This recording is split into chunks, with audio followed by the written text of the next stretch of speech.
রোহিঙ্গা মুক্ত ভারত চাই, বাংলাদেশি অনুপ্রবেশকারী মুক্ত ভারত চাই, আর তার জন্য যা যা করা দরকার করবে ভারত সরকার।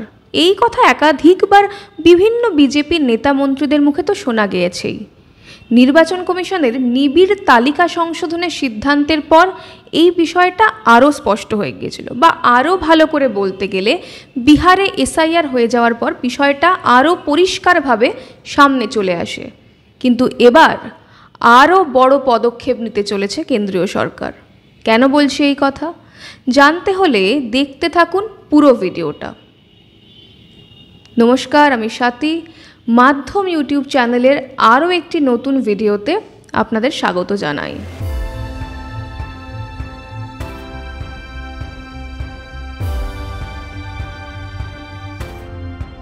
যেটা দিয়ে শুরু করেছিলাম, রোহিঙ্গা তাড়াতে এবার আরও বড় পদক্ষেপ নিতে চলেছে কেন্দ্রীয় সরকার।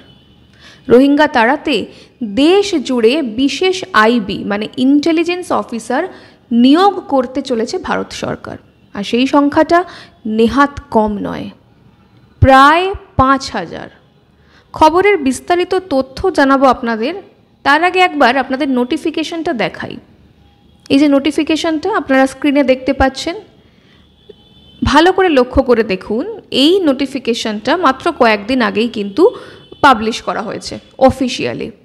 মাধ্যমিক পাস যোগ্যতায় নিয়োগ করা হবে প্রায় ৫,০০০ জন আইবি অফিসার। গ্র্যাজুয়েট লেভেলেও নিয়োগ হবে।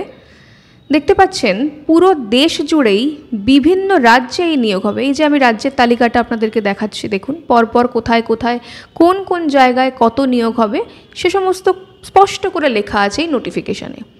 এই পর্যন্ত নোটিফিকেশানে কোনো অস্বাভাবিকতা নেই। আর 5টা চাকরির মতো এই নোটিফিকেশান যেরকম বেরোয় আর কি, চাকরি নোটিফিকেশানগুলো। তবে এই চাকরি পাওয়ার অন্যতম একটি মূল শর্ত হলো আপনাকে যেখান থেকে আপনি অ্যাপ্লাই করছেন সেখানকার স্থানীয় ভাষা আপনাকে জানতে হবে। এ পর্যন্ত সব ঠিক আছে, কিন্তু এবার আসবে আসল চমক। দেখুন তো, আমি এখন যেটা দেখাচ্ছি এটা হলো কলকাতার মোট শূন্য পদের সংখ্যা। আপনারা স্ক্রিনে দেখতে পাচ্ছেন মোট শূন্য পদের সংখ্যা কলকাতায় কত, কোন কোন ক্যাটাগরিতে কত কত নিয়োগ হবে সেটাও লেখা আছে। কিন্তু স্থানীয় ভাষা হিসেবে কি কি জানতে হবে?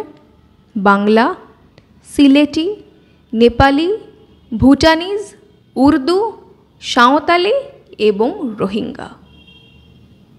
কলকাতার কথ্য এবং লেখ্য ভাষা বাংলা, এটা নিয়ে কোনো দ্বিমত নেই। এখন মাননীয় মুখ্যমন্ত্রী মমতা বন্দ্যোপাধ্যায়ের কল্যাণে দ্বিতীয় ভাষার মর্যাদা পেয়েছে উর্দু। প্রচুর উর্দুভাষী মুসলিমও এই রাজ্যের বাসিন্দা, সেটাও মেনে নিলাম। এখন এই রাজ্যে দীর্ঘদিন ধরেই প্রচুর নেপালি, ভুটানি এবং সাঁওতালি জনজাতির মানুষজনও বসবাস করেন। বিশেষ করে দক্ষিণবঙ্গের ওই আপনি যদি জঙ্গলমহল বেল্টে চলে যান প্রচুর সাঁওতালি ভাই বোন রয়েছেন, আপনি উত্তরবঙ্গের দার্জিলিংয়ের দিকে যান প্রচুর নেপালি ব্যক্তিত্ব রয়েছেন, সেটা নিয়ে কোনো সমস্যা নেই। কিন্তু রোহিঙ্গা, এখন প্রশ্ন হলো এই ভাষা জানা লোক হঠাৎ এই সময় কেন দরকার পড়লো বলুন তো? রেজিস্ট্রেশনের প্রক্রিয়া শুরু হয়েছে 26শে জুলাই থেকে, চলবে 17ই আগস্ট পর্যন্ত।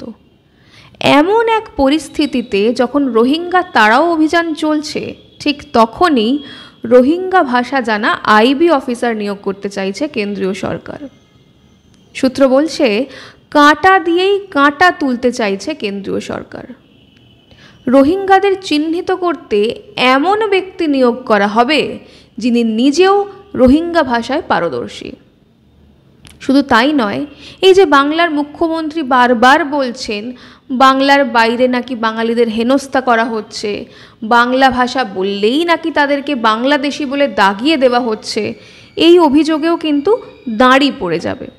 কেন বলছি এই কথা? তার কারণ একজন অবাঙালি ব্যক্তির কাছে সিলেটি বাংলা, রোহিঙ্গারা যে বাংলা বলছে, কলকাতার বাংলা বা কোচবিহারের বাংলা আলাদা করে বোঝা সম্ভব নয়। কেউ যদি বাংলাদেশি টানে বাংলা বলে বা রোহিঙ্গা ভাষার টানে বাংলা বলে, তাহলেও সেটা তফাৎ করতে তারা পারবেন না। ঠিক যেমন আমরা মানে পশ্চিমবঙ্গের মানুষ যারা বাংলা ভাষায় কথা বলি, তারা মাগাহি হিন্দি আর ভোজপুরি হিন্দির তফাৎ বুঝতে পারবো না। আমাদের কাছে সবটাই মনে হবে আরে ও তো হিন্দিতেই কথা বলছে। তাই বাইরের রাজ্যে এই বাংলা ভাষা নিয়ে কনফিউশন তৈরি হচ্ছে। কিন্তু যিনি সিলেটি ভাষা বোঝেন বা রোহিঙ্গা ভাষা বোঝেন, তিনি খুব সহজেই এই ভাষাগুলির সঙ্গে পশ্চিমবঙ্গের বাংলার তফাতটা বুঝতে পারবেন। আমি ধরুন কলকাতাইয়া টানে যারা বাংলা বলি, তারা হয়তো ডিফারেন্ট যে ডায়ালেক্টগুলো আছে, কোচবিহারের বাংলা বা ধরুন দক্ষিণবঙ্গের বাঁকুড়ার বাংলা, খুব একটা আলাদা করে তফাৎ করতে পারবো না। আমায় দুটো বাংলা শোনালে বোঝাতে পারবো যে হ্যাঁ এটা কলকাতার বাংলা নয়, কিন্তু কোনটা কোনখানকার বাংলা সেটা বোঝা সম্ভব নয়। কিন্তু যিনি রোহিঙ্গা ভাষাটা বোঝেন, তিনি বুঝতে পারবেন যে এই ব্যক্তি রোহিঙ্গা টানে বাংলা বলছে। আর তেমনই রোহিঙ্গা ভাষায় দক্ষতা আছে এমন ব্যক্তিকেই খুঁজছে কেন্দ্রীয় সরকার। আগাছা সাফ করতে যে একেবারে কোমর বেঁধে নেমেছে কেন্দ্রীয় সরকার, সেটা কিন্তু স্পষ্ট হয়ে গেল। আপনাদের কি মনে হয় জানান আমাদের কমেন্ট করে। আর এই রোহিঙ্গা তাড়াও অভিযানে আপনারাও নাম লেখাবেন কিনা বা এই পরীক্ষায় বসবেন কিনা আমাদেরকে জানান। আজ তাহলে এই পর্যন্তই, আসবো আবার একটি নতুন ভিডিও নিয়ে। ততক্ষণ পর্যন্ত সঙ্গে থাকুন, দেখতে থাকুন মাধ্যম।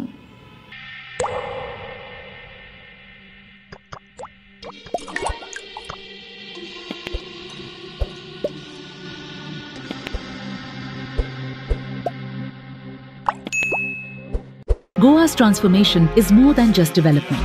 It's about progress and a brighter future for all. Bridges that unite aspirations, highways that bring communities closer, world-class airports welcoming opportunities. From modern infrastructure to seamless connectivity, Goa is on the fast track to grow. Under the decisive leadership of Prime Minister Narendra Modi and Chief Minister Dr. Pramod Sawant, the double-engine Sarkar is driving Goa towards Vikasit Bharat 2047, a future of prosperity, innovation and limitless possibilities.